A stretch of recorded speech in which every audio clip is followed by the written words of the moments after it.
We are good to go. Hello, everyone. Good afternoon. Welcome to another Revere Human Rights Commission.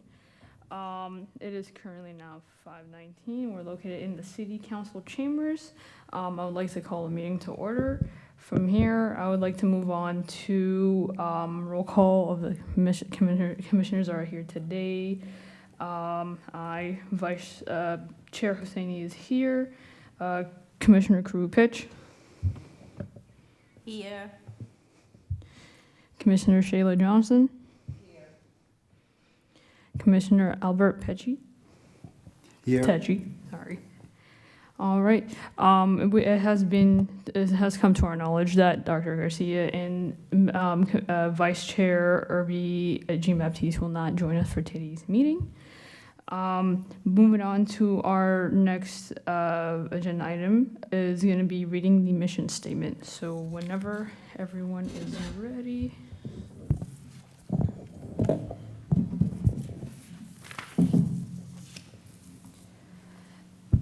The mission of the Revere Human Rights Commission is to promote human and civil rights and empower all people of Revere by ensuring that everyone, especially the most vulnerable and marginalized, have equitable opportunities, equal access, and are treated with dignity, respect, fairness, and justice. All right. From there, we'll be moving on. Speaking of the, continuing from the Human Rights Commission mission statement, we would like to issue a land acknowledgement on the land that we are currently residing in and currently having this meeting. We are in the land of the Pawtucket, which is an indigenous peoples that were residing in this land, and we would like to give that acknowledgement from past meetings, current meetings, and for all future meetings. We would like to invite all indigenous peoples and natives peoples to our meetings, and other as well as other marginalized and underrepresented communities to speak their opinions at our meetings. I would like someone to push a motion to approve the minutes from the September 4th monthly meeting, and someone to second. Motion to approve. I second. Whoever agrees, raise your hand and say aye. Aye. All right. All in agreement for approval of the minutes from the September 4th monthly meeting. Next, we're moving on to the monthly acknowledgements and upcoming events. October 1st started the Filipino American Heritage Month. October 1st also started the Italian American Heritage and Culture Month, LGBTQ History Month, National Disability Employment Awareness Month, National Work and Family Month, Polish American Heritage Month, Bully Prevention Month, National Family History Month, Domestic Violence Awareness Month, Down Syndrome Awareness Month, National Family History Month, International Day of Nonviolence is going to be today. German American Heritage Day will be on October 6th. The Mobile City Hall will be outside of the Harry De La Russo Stadium from 4 to 6 p.m. October 10th is World Mental Health Day. October 11th is National Coming Out Day. Also on October 11th is the Rumney Marsh Burial Ground Twilight Tour, which will, it's just basically an event that runs from 7 to 8:30 that will be at the Rumney Marsh Burial Ground on Butler Street. From there is White Cane Safety Day on October 15th. October 13th is, I believe, is indeed Indigenous Peoples Day. Bosses Day is October 16th. International Day for Eradication of Poverty, October 17th. Spirit Day is October 17th. History Month, Revere History Museum open hours on October 18th, is from 2 to 5 p.m. The birth of the Bab in Shiraz is a holiday that will be celebrated on October 20th. International Stuttering Awareness Day is October 22nd. The Train on the Beach with Bill Lieberman is on October 22nd from 6 to 8, which is basically, the Train on the Beach is based on Bill Lieberman's book of the same name, and it's an event to learn all about the fascinating aspects of Revere's history. From there, the Seascapes, Landscapes Photography Expedition on October 23rd from 7 to 9. This is where the Revere Art Community and Revere History Museum are teaming up to present seascape and landscape photography by local artists. Admission is $10, but $5 for Revere Public School RSCHP members, and exhibit spaces will be open after the presentation. What else? And October 31st is Halloween. Another event, another holiday that hasn't been mentioned is today's the last day of a 10-day holiday called Dashain. It's a Nepalese holiday that is celebrated for 10 days, and today is the last day. So I also want to voice that out. Is there any events that I've left out or I didn't mention before? I know that I mentioned that Indigenous Peoples Day is October 13th, yes. Yeah, so anyone else in the commission would like to mention any events or any holidays that I have missed out for the month of October? All right, that goes out to the rest of anyone who's watching our meetings today. If there's anything on the website or any of the events that I didn't mention today, just please reach out to us, let us know, and we could definitely add that on to the calendars for the foreseeable future. So, the update on the grants. So a couple of commissioners and I, those commissioners are Commissioner Pitch and Vice Chair Irby Jean-Baptiste. We collaborated with the grant writer at Revere City Hall and basically just worked on the grant for the local Revere Council. Cultural Council grant, so we're on the final stages of pushing that for submission, so that's definitely going underway. Also the plan to present a larger budget for some of the other events that we did plan in our last meeting will be pushed for submission, are in the process of being pushed for submission for the larger Mass Cultural Council, only because they are offering a lot more money compared to the local one. So that is the way that we kind of split some of the events that we spoke about our last meeting, just so we can maximize the amount of funds that we could get. So we could just, get enough money to do all the events and plans that we want to do for this fiscal year. I know Vice Chair Baptiste isn't here, but Commissioner Crew, would you like to offer any thoughts or opinions about the whole process? Thank you, Chair Hosseini. I appreciate you leading this grant, this proposal. Greatly appreciate the insight, and we put together this proposal. We hope that we'll get funded, and the goal is to really celebrating the community, listening to the stories, looking at what the resiliency of the community, what great. Oh, thank you. And then what's the gaps are. So thank you so much for leading the proposal. I greatly appreciate it, and I had the privilege to work with you. It's so much fun, and also Amelia, right? Yeah. The grant writer. So thank you. Yeah, I do want to echo what Commissioner Pitch has mentioned, and we do want to give all credit and thanks to Amelia, which is the Revere City Hall grant writer. She has definitely helped us out through a lot, so I want to give credit where credit's due. For full transparency, how we split the budget is that we decided to go with whatever that we're gonna ask the local Riviera Cultural Council for is gonna be mainly just for the listening tour and some of the school events. And then for the larger budget, it's gonna include, I know in our last meeting, we talked about having like celebrations, so like the International Women's Day celebration that we did a couple of years ago, that is included in the larger budget. I made the decision to have the local one just focus on a much more prominent, like events and programs that directly target those issues, a lot more prominent issues.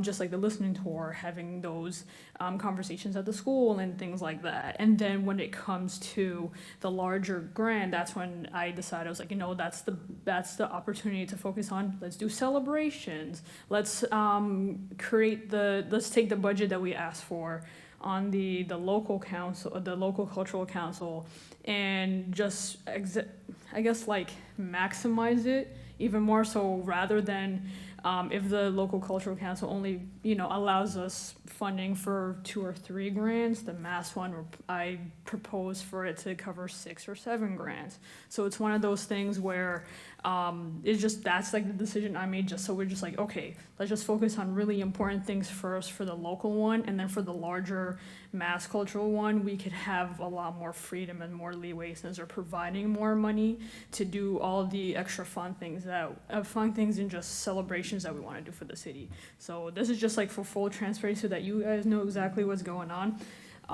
So yeah, that's how it is gonna be. I can definitely share those proposals to you folks so that you could see it in writing, but I just wanted to make that clear so that you guys are all aware, so that you folks are all aware. My apologies. Do you folks have any questions in regards to whatever was mentioned by me or Commissioner Pitch so far? No, I do not have a question. Thank you both. I appreciate that.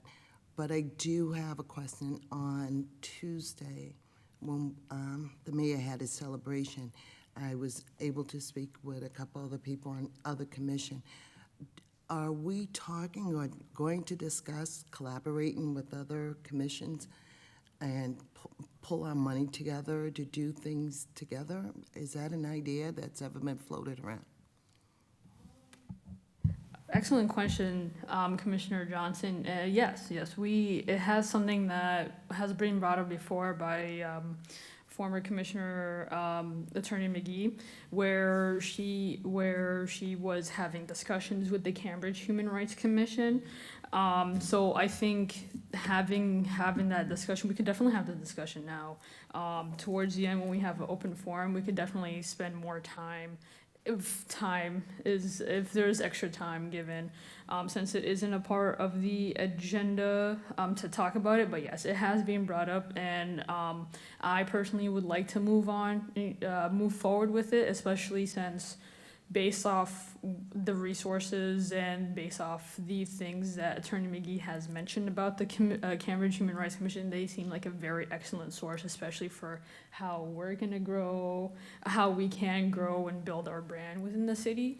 So yeah, definitely not necessarily a new topic, but something that I'm really interested in going forward with, not only with Cambridge, but just looking at other local human rights commissions and potentially even collaborating to do one big thing. Yeah, so that's my thoughts on it. Yeah, Commissioner Pitch, if you have any thoughts. I think it's a great idea, and I think that we can move forward with that and explore possibility of collaboration with others, so we can learn from people, and we don't have to reinvent the wheel as well. So I like that a lot. And it has been brought up for a couple of years now. I think if we're looking at this optimistically, if we were to get the funding for doing the community circles and the events at the school with them at the at the public schools. I think those are excellent times and opportunities to invite some of these human rights commissions and just just opportunities for us to just talk to them, whether that be invite different commissions to one event or a different commission for each event. I think especially to start off now, if we're gonna start planning and everything goes well with the grant, I think that's the first thing that we should do, is just consider that some of the consider other commissions as some of the people that we would like to invite to our event, on top of community members, community leaders, this, that, and the third. So I definitely want to move forward with that. I want to hear what your thoughts are, Albert Techi. I just have a more general question about the state grant request. I know some grant writing processes, they need you to be very specific about what you're requesting, and then there's deliverables, and you have to hit everything to a T. Others are a little bit more open, and you could request funds that you can be a little bit more gray on what the purpose is for. In this process, how specific did it have to be, and how tightly do we have to adhere to what was proposed and what needs to be delivered on? I mean, this is based, sorry, I'm trying to understand your question, but I understand your question. Based off how we wrote the local state grant, it went as specific as this amount of money is allocated to vendors, right? This is the amount of money that's allocated for speakers. This is the amount of money that's allocated to marketing our events. So whether that be flyers, whether that be posts on social media. So all those things are broken down for this local one, and this is just from what I did in college. I know that moving forward with the Mass Cultural Grant, that I've already set it up for it to be even more specific. So what do you mean by marketing? Okay, so this amount of money is going to flyers, this amount of money is going to all those nuances when it comes to having an event. So that's how I'm approaching the Mass Cultural Grant specifically, so that they know exactly what each penny is going to. For the local control council, it was a little bit more lenient, because that's how we saw examples of people who've submitted previous grants to this particular grant have written it. So it's we didn't have to be that specific, but I just know intuitively that for the bigger one I have already broken it down even more. So I could definitely share those spreadsheets with you folks as well, just to see okay, potentially we could break this down even more. Potentially we could break this down more. Oh, did you think about this? Just so it's not, obviously I'm only one mind. I want everyone to be collaborative on this. So I will share that with you so that you can see exactly where my thought process is going. Yeah, but excellent question, Commissioner Techi. Any other questions, general concerns, any comments? All right, awesome. So moving on to, I know that we have this conversation every year, but for our next topic, I do want to discuss Indigenous Peoples Day. Like we mentioned, Indigenous Peoples Day is indeed October 13th. I know that every year, it seems like we're doing the same act over and over again, where we're having, these very deep conversations about Indigenous Peoples Day, why people should advocate it. But I want to open the discussion of what else can we do in order to really have that push for just having a common ground with people who are very much against the idea of renaming of Indigenous Peoples Day, is how, other than having a community circle, and which is very important. I believe that we should definitely do that again, like we've done in the previous years. But what other ways, what other types of medias can we put out there for the community to see, to really push for the fact that like Indigenous Peoples Day, you know, it's here to stay. There's nothing wrong with it being called Indigenous Peoples Day. It's not like we're discrediting the Italian heritage that has, you know, been a very prominent part of Revere history.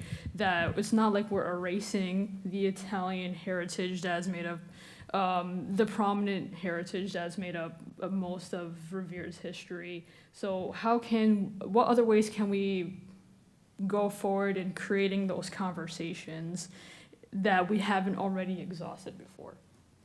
I know it's based on some of your faces, it's like, oh, this is a very controversial topic, but it's the fact that when I looked into the calendar, it wasn't there. I just knew only because like even at my place of occupation where I teach and where I practice, we're always talking about, okay, you know, there's no practice this weekend or next weekend because of Indigenous Peoples Day weekend. So I just wanted to make it known, like how can we make it known, especially at City Hall? So, and as well as pushing it for the community to be acknowledging that day as well. So I would like to open it for discussion.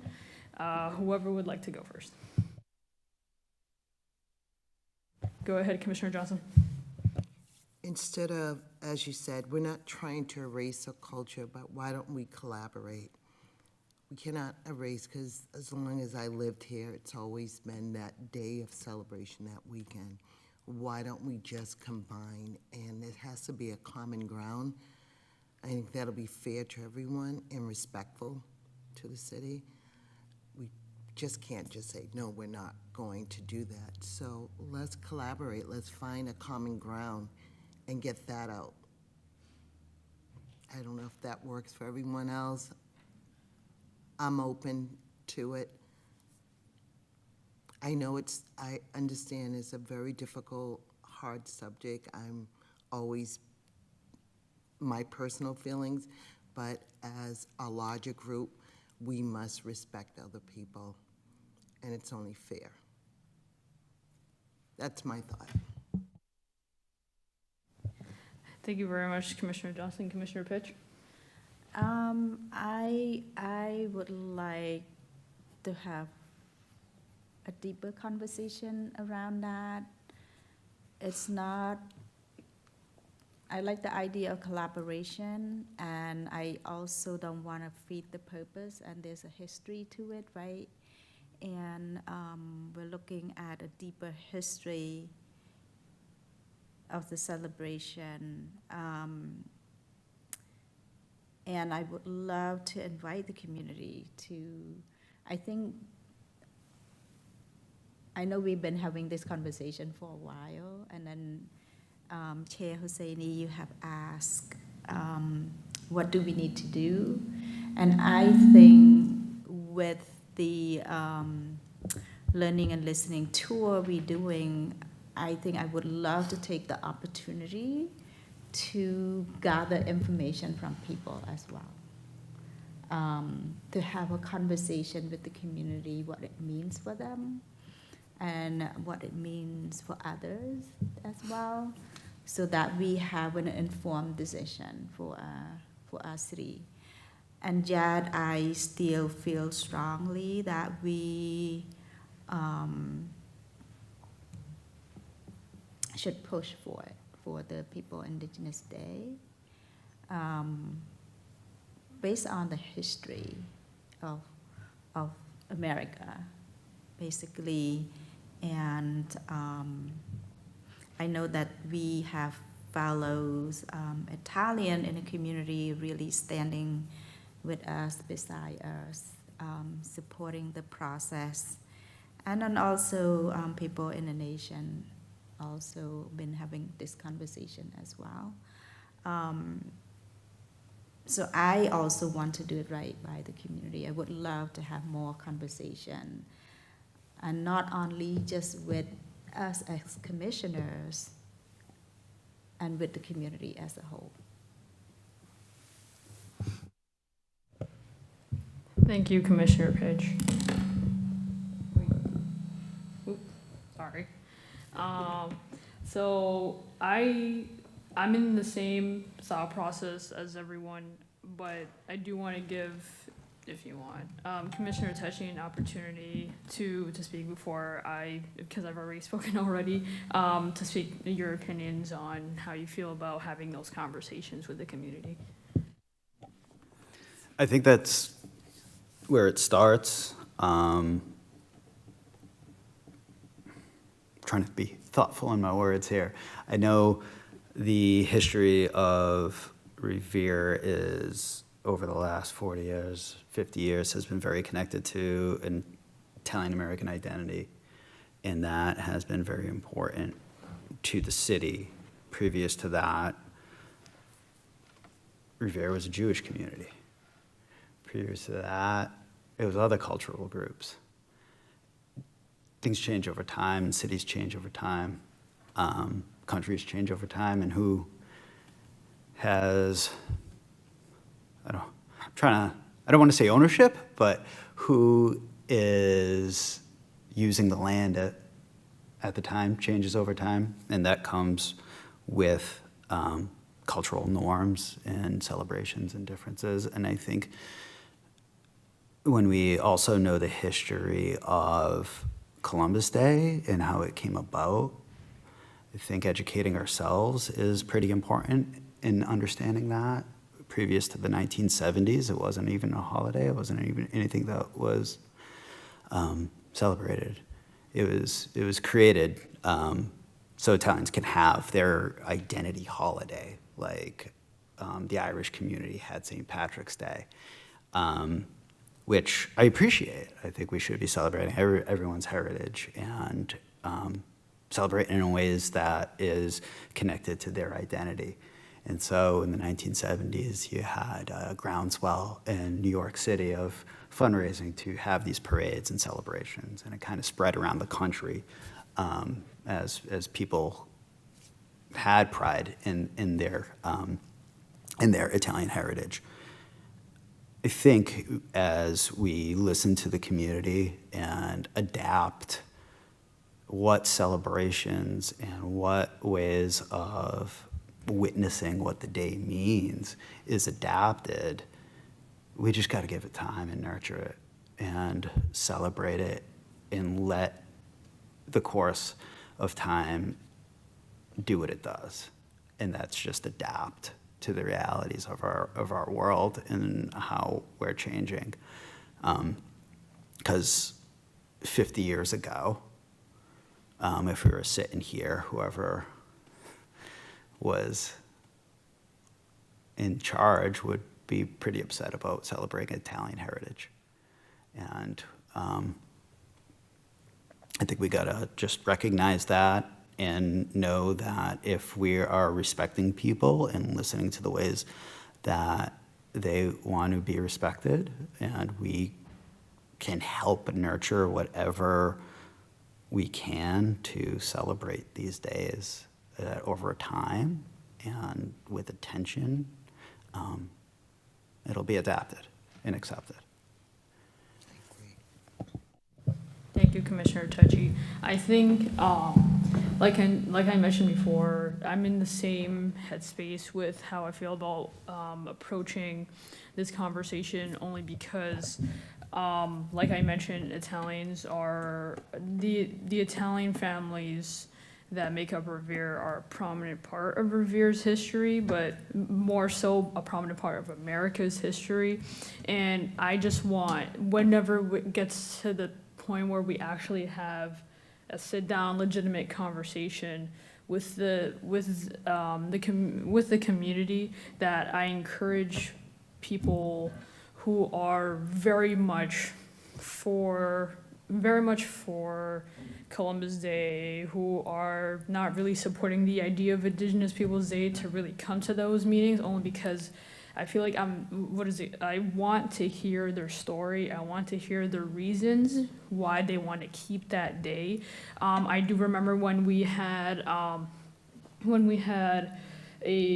open community circle, I think about 2 years back, and we had, I believe, only 1 or 2 community members that were very much I'm not really for the idea of an Indigenous Peoples Day. I want to keep Columbus Day, but I want to see more people who have that opinion, because I really can't move forward the conversation if it's 2 people versus 8 other people who are for the day. So I want to have a really, not equal balance, but a very level playing field, so that I'm truly hearing from both sides in order to have a more well-rounded opinion about moving forward. So when it does come to the day where we plan for a conversation with the community in the foreseeable future, I do encourage individuals of Revere. Obviously, this is to have a respectful and a demure conversation about that day, because we do not tolerate disrespect and just straight up cruelty in our meetings. To have a very respectful and demure conversation with individuals are very much so against the day, so that we truly hear from both sides. So I encourage anyone from the community, when it comes to the day in the foreseeable future, for having those conversations. I invite you folks to come to our meetings. Do not be afraid. Everyone. There's a freedom. We have freedom of speech. Of course, do it with demure and respect. To speak those opinions, because you too are a part of Revere. You are part of the community, and your voices deserve to be heard.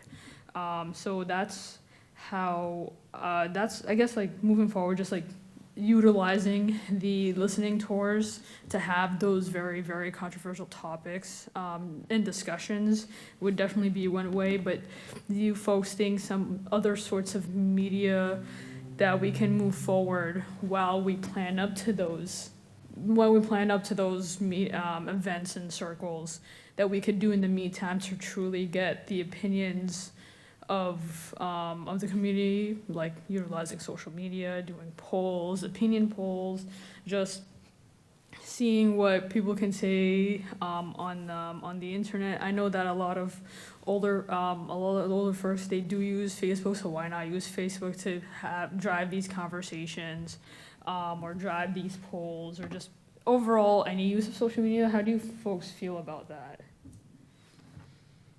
Oh, go ahead, Commissioner Johnson. Why don't we just go to the senior citizen and start with them face-to-face instead of using social media? I find if you're face-to-face and talk to people, they're more to be more honest with you and tell you what they really feel. And we know our seniors in the city are very vocal. They're very involved. I personally would think that would be a great way to start. Every time I sit and talk with our older community people, they're so vocal, they have a voice. They may or may not agree with us, but it is about history and of the city, and we need to respect that too. I think that's an excellent idea to really to really go to the senior center, or even the Jack Satter House even, and have those conversations there too. Excellent suggestion. I agree with you on that. Director Morabito? Thank you, Chairwoman. So it is a controversial topic, right? But what isn't, right? At the end of the day, it's about having a thoughtful conversation without putting anyone down and without making people feel as if you're taking something away from them. Or also, my thoughts on everything is, like Commissioner Tecci said, over time things change. You see it in our own city. It went from the Jewish faith to the Italians, to the Brazilians, to the Vietnamese, to the Cambodians, to Arabic community, to people from all over, all walks of life. And that's how our country was founded. And I think historically, people have come to this country. and they didn't borrow our land. This country never belonged to Spain, Italy, any continent. It was United States of America. Prior to United States of America, it belonged to the Indians, and it was stolen land. And so the question is, how do we have conversation? Because at the end of the day, as I keep saying at the end of the day, because this is I want it to be the end, it is the end of the day, and it's been a very long day, and this conversation's making it even longer. But I think, so I'm first generation born Italian here. So I feel for me, I still have roots. I'm still in connection with my mom's cousins. They've came here and visited. I think for a lot of people, as they assimilate, like each group that comes here, whether you're Irish, Italian, Vietnamese, Moroccan, whatever country you come from, as you assimilate and become more Americanized, and you become first, second generation, third generation American, you're trying to hold on to whatever culture, and you remember like what your grandmother made for dinner, and you remember like what your family did, like what that ethnic group did. Like it's very special in everyone's heart. And I think, it's interesting because when my cousin was here from Italy, and she's about 8 years younger than me, and she was talking about how the old school tradition of like all the Italian food, like how we used to get together on Sundays, and she couldn't believe how everything is so much bigger in America, like the food portions, how much we do. And it's interesting because not only are people in America who are Italian American scared of their tradition being erased, even in Italy, the culture is not the same as 2 or 3 generations ago. And that's what any country go to. But I think historically people look back and it's something they're holding on to because it's someone they lost. It's all they know. And as they're becoming 3rd generation, their kids are becoming 4th generation, it's something special to them. And I think we have to have thoughtful conversation of how do we do this? And I think when we look at a legal holiday on a state level, in a federal level, in this state of Massachusetts, which is considered one of the most liberal states, it's still considered Columbus Day as a holiday. Same, even when we had Biden as our president, he made a proclamation in 2021 for Indigenous Peoples Day. But it still remains a federal and state holiday. So businesses don't say, you are off for Indigenous Peoples Day because the federal holiday is considered Columbus Day and state. So the question is, oh wow, Google heard me. Thank you, Google. But I think we have to just look at everything as a whole. But I think, as Commissioner Johnson stated, seniors are the oldest generation, right? They're our elders, they're our wiser. Let's understand and come to a compromise. If we can get through to them, why can't we get through to some of the younger generations?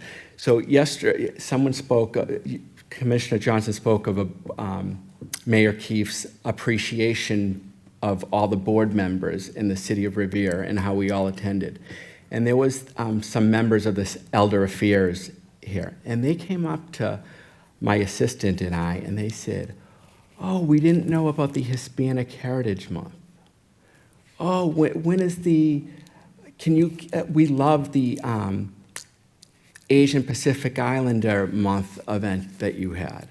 And they were so intrigued, and they were so eager to attend and want to attend, and they wanted so much information that it made me smile. Because when we look at all the cultural events we do at the city, it's about education, right?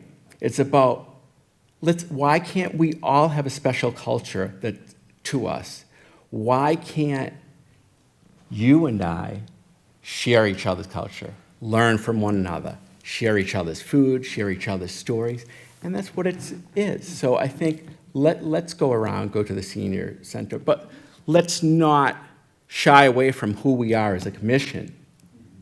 We need to stand for human rights. And we can't forget about the human rights that were taken away from the indigenous people who were on this land as well. Thank you, Director Morabito. Commissioner Pitch. I just want to make it clear that we're not erasing anybody's cultures and celebration. I think we want to embrace all of that. I think the conversation we are talking about is we're talking about the massacre of indigenous people, right? The stolen land. I love to celebrate the Italian Heritage Month. The Italian culture is very rich. I'm embracing that. And we're talking about Columbus. Who is Columbus, right? And then how the Italian associate with Columbus as a celebration. So I would love to have that conversation, right? It's not about erasing the Italian culture. I would fight to keep the Italian culture. I don't want to erase the culture, the celebration, the resiliency of the Italian community. No, I would love to fight and preserve that. And we're just talking about Columbus Day, tying to Columbus and the massacre of the indigenous people. And if we have the indigenous people sitting here, they every year during this time, they are mourning for the people that have been lost, right? Their life have been lost due to Columbus. So that's what we're talking about, right? So I just want to be clear. And then also, there is a designated holidays for that. We don't have a designated day off for Hispanic Heritage Month or Asian American Heritage Month, right? We don't have those designated holiday that it's a federal holidays that people can take off, right? Yeah. So I would love to peel those onions, right? The keep on peeling and have more conversation with the community. And so that's where I'm at, right? At this conversation, at the end of the day. It's like Director Morabito said, at the end of the day, I love to celebrate the Italian cultures and foods and music and the richness. So, yeah. Thank you, Commissioner Pitch. Before I move it over to you, Director Morabito, I would like to hear what Commissioner Johnson and Commissioner Techi have to say, if you have anything to say. Go ahead. The last two speakers were making me think of a training I went to years ago with Dr. Ken Hardy. He's a psychologist and a researcher in psychology and also social justice. And the point of his talk was how we as individuals align ourselves with the cultures when we feel most marginalized. And I think that has a lot to do with the history of Columbus Day. It's why we see the flags up on Broadway right now. When Italian Americans were immigrating and building a culture of identity here in the United States, they were marginalized, and that's how people saw themselves and needed the day to feel pride for that, because they needed to assimilate the rest of the year. And I appreciate that, and as an Italian American, I love that they did that. But as an Italian American, I feel like there's a lot more beautiful things about our culture than we could celebrate than Christopher Columbus, and a lot more that we've given the world in America than Christopher Columbus. So I think that's also part of the conversation is how do we still give people witness to the beauty of their culture while giving truth to some other parts of their culture. I mean, I think that's us as Americans is a story that we could all discuss too, but it just tends to come to this confluence around this day because we're talking about the identity of Christopher Columbus and what that has meant to Italian Americans to have that day for their pride, but then also what Christopher Columbus did to the people who nurtured this land for thousands of years. Thank you, Commissioner Tecci. Director Morabito, I know you wanted to mention something.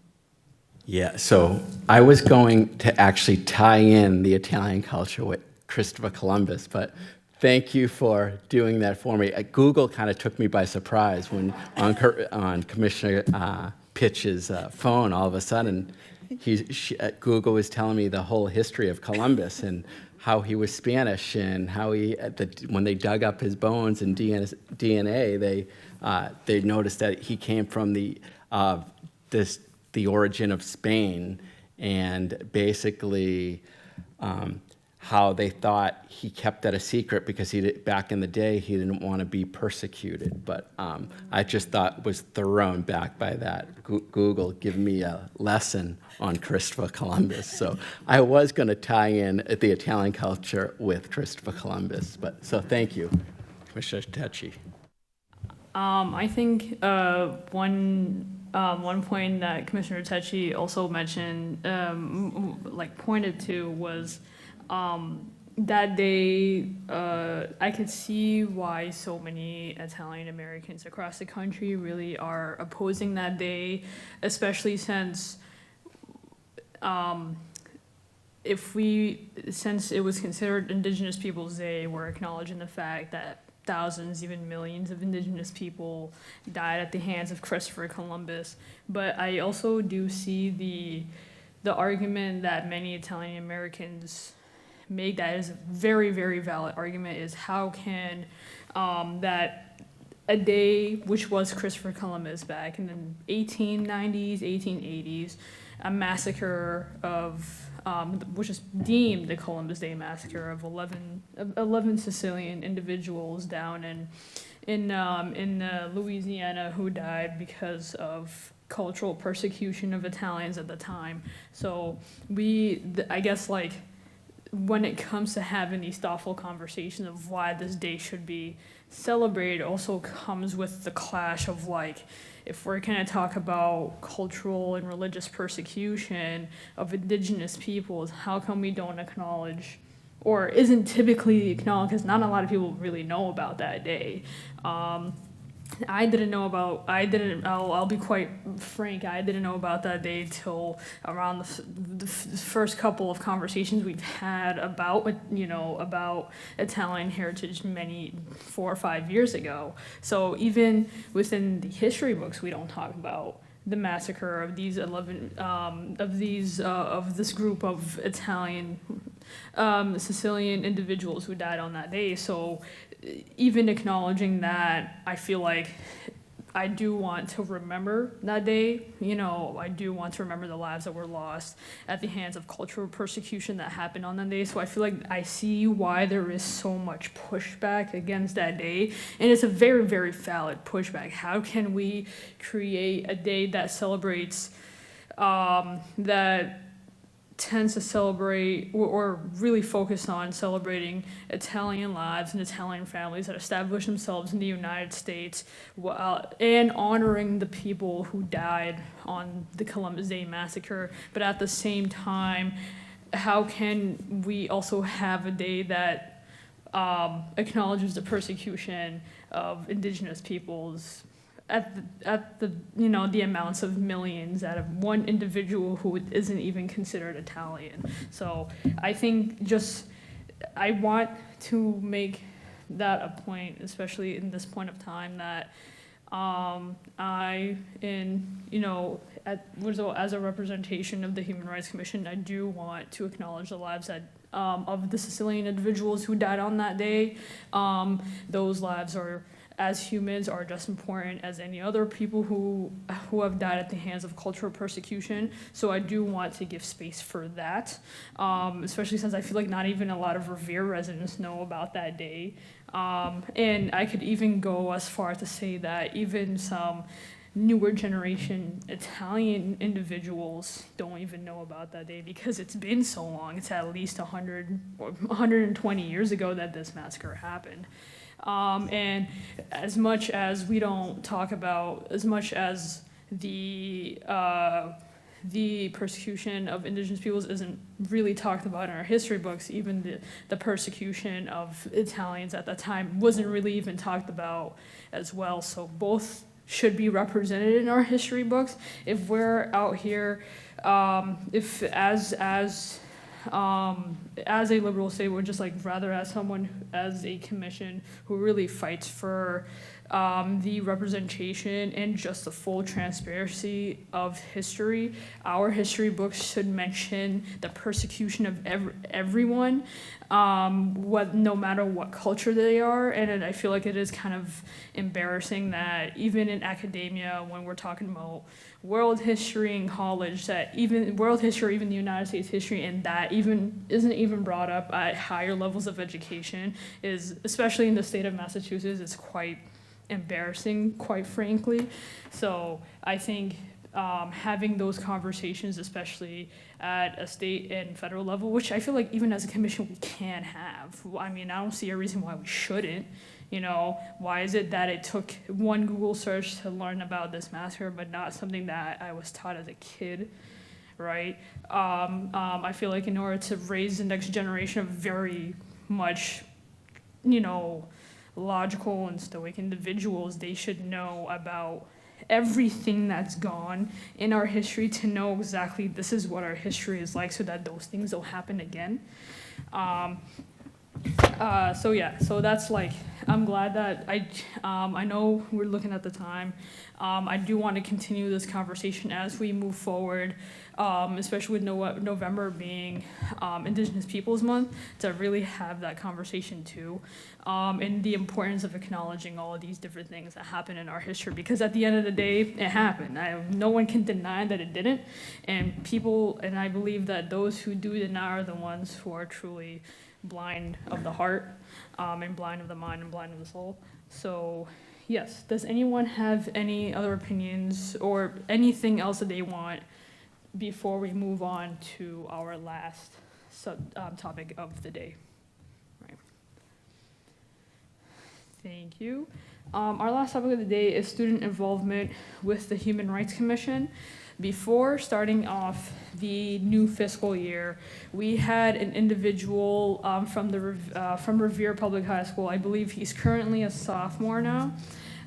He was with us, or rather, they were with us back last year when we did our trip to Plymouth, where we went to the different, I guess.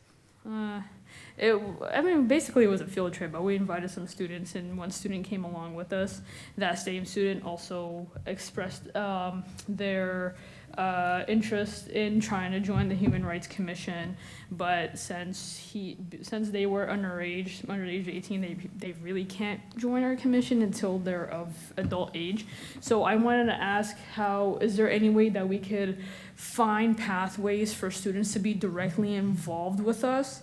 Rather it be creating a new group on top of the groups that we already have, where it's we could allocate or send applications out for individuals who are interested in joining this student subgroup of the Human Rights Commission, as a way for us to be even more connected to the schools. I know all of us are, we have all these different things in our lives and are very busy, but having students who are actually part of the school system that could give us ways to be more connected to the students, I think is a very good, I'm proposing that as an idea, but I do want to hear what everyone else has to say.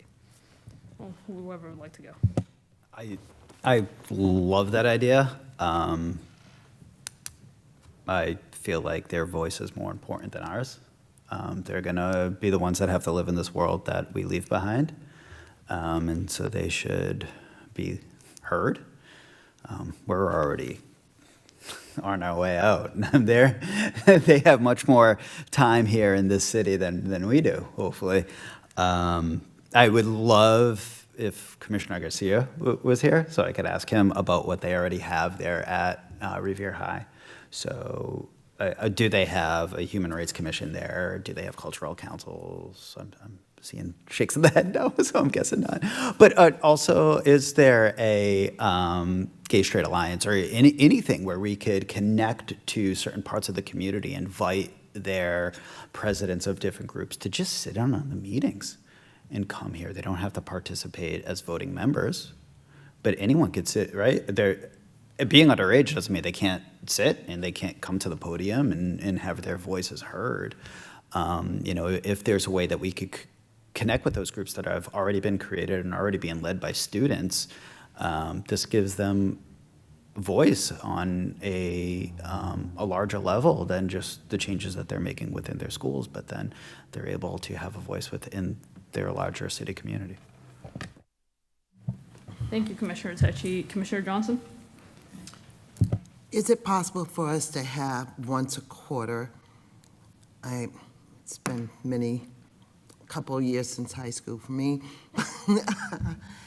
Have once a quarter, have the student council, because I know they still have student presidents and vice president, do a little election, have them join us to sit here, not make any decisions, but voice and talk to us of what they're concerned about. Not every month, but once a quarter. Just have them come in and sit, and we can just have that meeting geared to students, their questions, their concerns.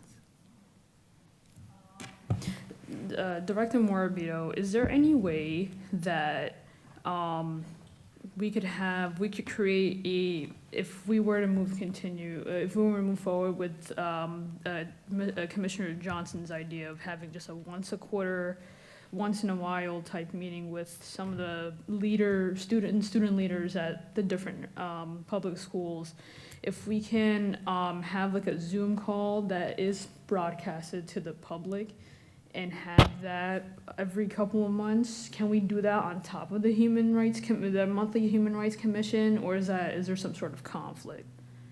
No, absolutely.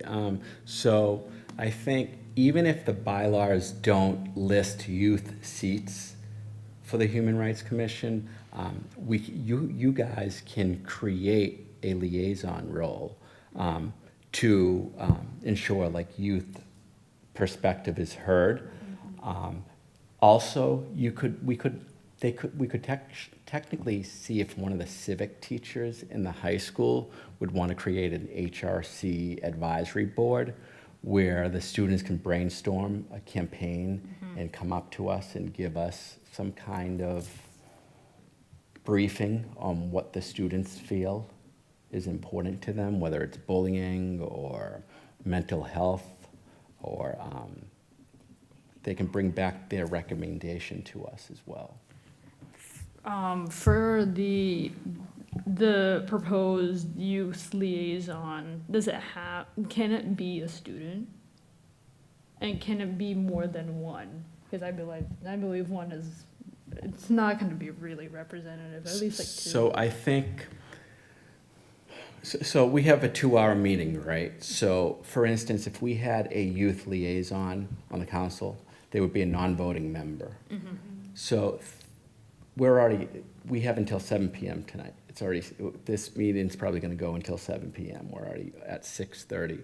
So the more, if you have like 6 liaison spots, I think it's gonna interfere with the business that the Human Rights Commission does. So I think the best thing would be to have I would create one seat an advisory position, and I would see if we could partner with the high school and ask me, Dr. Kelly or Dr. Garcia, if they can create a Human Rights Commission advisory student council, and maybe they can take a survey and let's see what the pressing issues are in the high school. So, Are you looking at the age group, the high school, or are you looking more like elementary school? I mean, for the high school for now. But Yeah, because I think, you know, with elementary I school, mean, you of really don't course. want to get them involved. Yeah. Commissioner Pitch. So that I love all the ideas that presented. Director Morabito, one of the commission has the youth seat in there, right? One of the board of commissions, not human rights. Parks and Rec. Yes, so it is possible. And I would love, because there's like a youth right now that very interested in sitting with us, and we should encourage, right? We should embrace him. And Noor is super involved with everything in the city, him and his family. And he's very interested. He showed up. He want to join. I think if we can find a way to have him sit with us, and I know that he's a minor, he can vote, and at the same time, he play a great role on a board, right? And I would love to have him joining us. I think moving forward with what Director Morabito has mentioned in terms of finding a way to create some sort of like in-school human rights council or student human rights council, and propose that Noor would be participating in any sort of way, whether that be the chair of that commission, whether it be just a simple member, and then have him as the youth liaison to be coming to our meetings and then voicing those opinions. I think is a great way to go. I would like to, you mentioned that there was no sort of, human rights, group at the high school, correct? Or is that, go ahead. I'm not sure, but I'm not aware, because I had a daughter who graduated from Revere High. Have not heard about Human Rights Commission. Human Rights Group. They have some others, like LGBT group, some other group. I'm not aware. I think Dr. Garcia was mentioned. He might be the best person that we can get the information from. Okay, well, in that case, I'll just wait to make that decision until I get that conversation from Dr. Garcia. The plan is to communicate with Dr. Garcia through email, just to confirm if any sort of group is already pre-existing at the high school, and if not, what is it called? I'll just propose to ask if there's any way that we could. This is definitely going to be done in the next meeting, only because that's the only time that we could actually pass any sort of motion is through our meetings. So as soon as I get that confirmation and just have some sort of plan out with Dr. Garcia, we can push to make a motion in the next meeting, if the man upstairs is willing. If time wills, to push a motion to have a creation of some sort of group at the high school if one isn't already pre-existing, and then we can move forward to the next steps. So, like I mentioned, that I will speak with Dr. Garcia in terms of seeing whether or not something like that is existing, and then we could put things in motion so that we could actually make a motion and create this group in November, if that is what it comes to happen. Right? Does anyone have any questions in regarding that process? I will. I know I'm a little bit tardy in terms of sending out the minutes, but since we're making so many plans for this one, I'm kind of sending out the minutes a lot more earlier than usual, just so everyone's on the same page about all the different plans, so that by the time the November comes, we're ready to make decisions and ready to make motions. All right. I know we have 6 more minutes left. We might need overtime, but I do want to go back for the open forum regarding collaborating with the other HRC. So I want to use the last minutes that we have to really talk about that. So I saw Commissioner Johnson raise her hand. Go ahead. Thank you. I think it'll be a great idea, not only other commissions in different cities, but the commissions we have here, different ones, and try to work together. We had the person, they were more on the environmental side. Nick, I believe his name is, very nice person. I think we should work with him. I think there is a senior group, which I find very fascinating. I definitely think we should, we always talk about human rights, and right now they need as much help as we can. So we should focus on them and help them out also. Thank you, Commissioner Johnson. Commissioner Fitch? I like that idea a lot, and I spoke with the, and the mayor had mentioned this as well, about like, can we work together? Can we put a celebration together rather than have like, celebration for Human Rights Commission, for the arts and culture, for some other? Why don't we combine and then bringing everyone, and it's richer, right? We have more resources, and I would love to have the house. Do we have housing commission or housing board? And for that too, especially it's like housing crisis as human rights issues, right? Would love to have a collaboration with the housing board, I think board or commission. It's the Riviera Housing Authority Board. Okay, Yeah. okay. So it's not like Riviera Housing, it's just. So it's solely for the Riviera Housing Authority. So it's not like housing in Riviera, it's Riviera Housing Authority Board. I see. Yes, I think that would be great, and we can look at like gentrification, market rent, all of the above, right? I love that idea, Commission Johnson.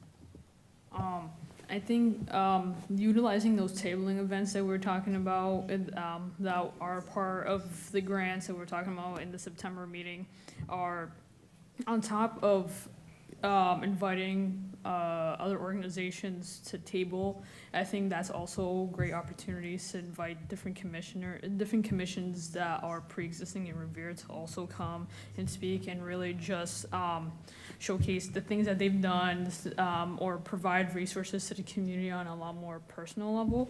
And I think especially when you mentioned the Revere Senior Council is like a first having those conversations in order to start that collaboration with the senior center, and getting those opinions from the senior center are our best way. I believe sometime over the summer we did have it was someone emailed the Human Rights Commission in terms of something was going on in terms of their house, something was blocking, and I actually responded to that email, be like, I'll see what I can do, and I actually spoke with members of the senior, with the senior council, being like, this individual mentioned that they were in senior housing, something wasn't really going well. Is there any way that you could help this individual? So we definitely have some sort of a minute conversation with them, but I believe it was it was a beautiful conversation. I'm like, oh yeah, I'm glad that you actually, that you folks actually address this issue. I know that you folks really, there wasn't much that the Human Rights Commission can do except refer them to this, to the senior council, which is like, oh, I'm really glad that you folks did this. Thank you very much for, forwarding me all these details and how to contact the right people to help with those issues. So I think, continuing that relationship and building that relationship with the senior center and the senior council is very important and it's like one of the first steps. So that's definitely on our to-do list to really engage in that conversation, only because as someone who takes care of a senior myself, I understand how opinionated they are, and those are the opinions that I really want to hear, since they've been living here much more longer than we have. So they've seen those changes over and over again. But yes, I'm very excited to see how a lot of these relationships that we're planning to build how they're going to grow. And I just know that I'm really proud for everyone that we're starting the fiscal year so strong. So thank you very much for all your time and your opinion, especially since our meeting is coming to an end. So I do appreciate your time. I appreciate your efforts, and hopefully we continue this headstrong motivation to continue on for the rest of the fiscal year. So thank you very much. I would like someone to push a motion to adjourn the meeting and someone to second.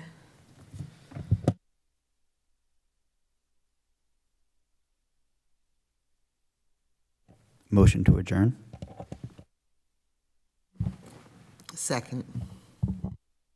Oh, wow, we're really making the new commissioners. It was push to adjourn and second. All in agreement, say aye. Aye. Motion, meeting is adjourned. Thank you very much, everyone, and have a great evening.